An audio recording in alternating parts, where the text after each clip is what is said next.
Subscribe करें श्री चिन्मयानंद बापू जी के YouTube channel को और हमारे वीडियोस को सबसे पहले देखने के लिए बेल आइकॉन को दबाना न भूलें। वैदिक मंत्रों से देखो घर का वातावरण शुद्ध होता है। पहले के जमाने में देखो लोग किसी न किसी बहाने अपने घर में पूजा पाठ रखते थे। ब्राह्मण लोग वैदिक मंत्रों का गान करते थे तो हमारे घर की जो नेगेटिविटी है वो सब खत्म हो जाती थी। नकारात्मक जो प्रभाव है वो सब मिट जाते थे। हम मानसिक रूप से रुग्ण नहीं होते थे, बीमार नहीं होते थे। आत्मबल हमारा बना होता था, श्रद्धा बनी होती थी, सारे सद्गुण बने होते थे। और पता है हमारे घर में नकारात्मक प्रभाव बहुत रहता है। जिस घर में पूजा पाठ नहीं होता है, वैदिक मंत्रों का उच्चारण नहीं होता है, भजन कीर्तन नहीं होता है, उस घर में नेगेटिविटी आ जाती है, नकारात्मक प्रभाव। लोग कहते हैं कि हमारे घर में, कई बार ऐसा कहते हैं ना, महाराज मेरे घर में बड़ी प्रॉब्लम है, लगता है कि कोई छाया, भूत प्रेत की कोई साया। ये भूत प्रेत क्या है भाई? नकारात्मक शक्तियां, नकारात्मक प्रभाव, नेगेटिविटी, यही तो प्रकोप का कारण है। इससे बचने के लिए ऋषियों ने कितनी प्यारी व्यवस्था दी थी। वेद स्वयं भगवान के मुख से निकले हैं। जब कोई योग्य विद्वान ब्राह्मण अपनी वाणी के द्वारा सस्वर वैदिक मंत्रों का गान करता है तो नकारात्मक शक्तियां अपने आप नष्ट हो जाती हैं, नकारात्मक शक्तियां खत्म हो जाती हैं। यही कारण है कि हमारे देश में देखो औरंगजेब जैसे क्रूर शासक आए। 150 साल तक अंग्रेजों ने हमारे देश को गुलाम बना करके रखा, फिर भी हमारा सनातन धर्म खत्म नहीं हुआ, आज भी सिर उठा करके खड़ा हुआ है। इतने अत्याचार के बाद भी उसका यही कारण है कि हम ऊपर से ही मजबूत नहीं हैं, वैदिक मंत्रों के प्रभाव के कारण हम भीतर से मजबूत हैं। अपने घर को, अपने वातावरण को शुद्ध करना है तो वैदिक मंत्रों का गान अति अनिवार्य है। समय समय पर विद्वान किसी ब्राह्मण के द्वारा घर में पूजा पाठ होनी चाहिए। यही सब तो बहाने हैं। पहले तो देखो शादी ब्याह में भी कितने अच्छे ढंग से वैदिक मंत्रों के पद्धति से ब्याह होते थे, बंधन बांधे जाते थे। और आजकल तो 100 सजावट में इतने हम खर्च कर देते हैं, टेंट पांडाल में इतने खर्च कर देते हैं। शादी का जो मुहूर्त होता है उसमें तो हम रोड पर ही नाचते हुए निकाल देते हैं मुहूर्त।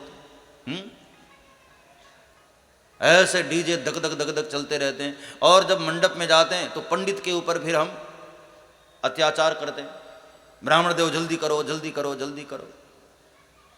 तो ब्राह्मण को भी लगता है भाई मुझे क्या पड़ी है, हमको भी दूसरी जगह शादी में जाना, तो वो भी जल्दी जल्दी ही निपटा ही देता है। और जहां ऐसी शादियां जल्दी ही निपटाई जाती हैं ना, फिर वो बहुत जल्दी निपट भी जाती है, फिर वो बहुत ज्यादा देर तक टिकती भी नहीं है। इसलिए वैदिक मंत्रों का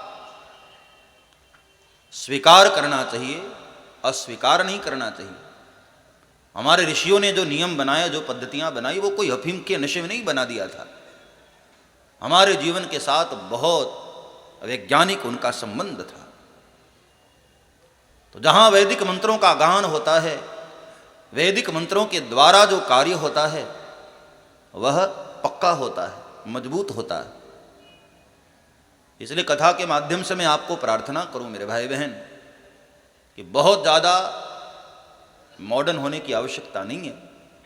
हाँ ठीक है, हमारी भाषा अच्छी हो, अलग अलग भाषाओं का ज्ञान होना चाहिए, ठीक है, अच्छी बात है।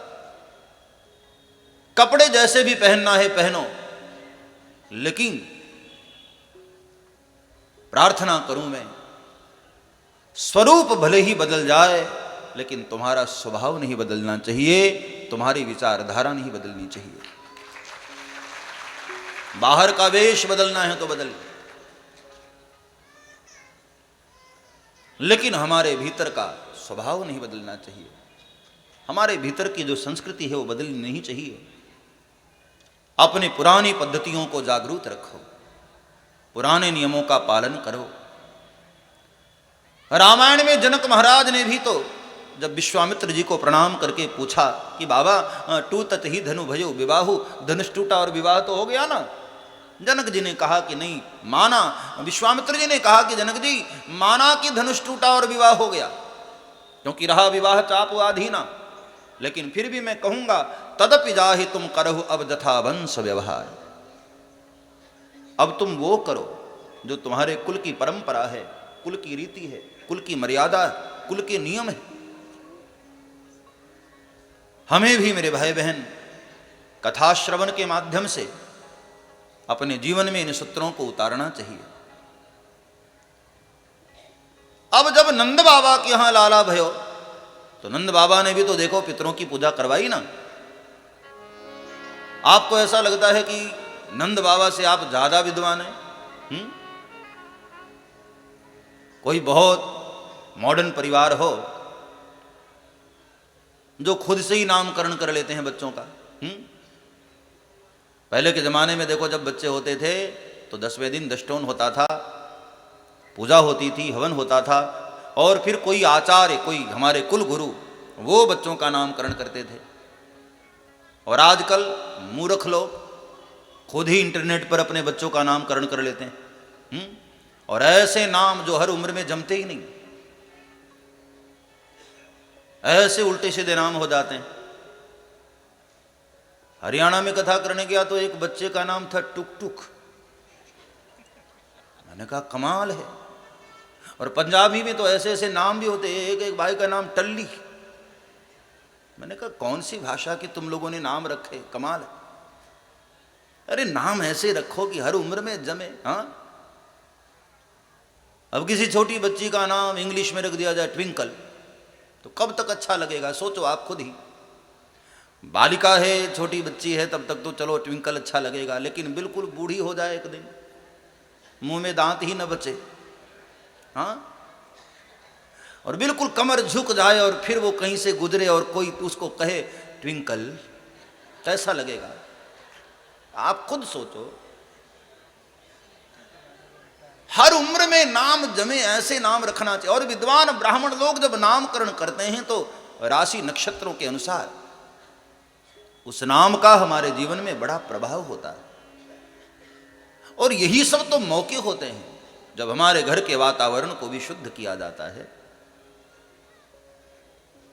आजकल के जो मॉडर्न परिवार हैं उनको ऐसा लगता है कि हम उन ऋषियों से ज्यादा विद्वान हो गए। हाँ, यही कारण है कि बहुत सारी प्रॉब्लम्स उनके जिंदगी में आ रही है, जिसका समाधान उनके पास नहीं।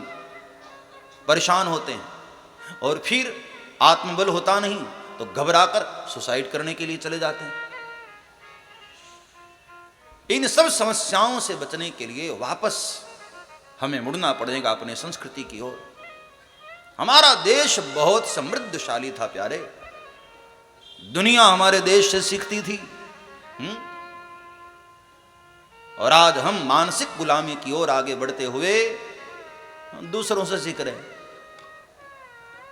हमारे देश में क्या नहीं है, दुनिया हमारे देश से जीना सीखी है। सब्सक्राइब करें श्री चिन्मयानंद बापू जी के YouTube चैनल को, और हमारे वीडियोस को सबसे पहले देखने के लिए बेल आइकॉन को दबाना न भूलें।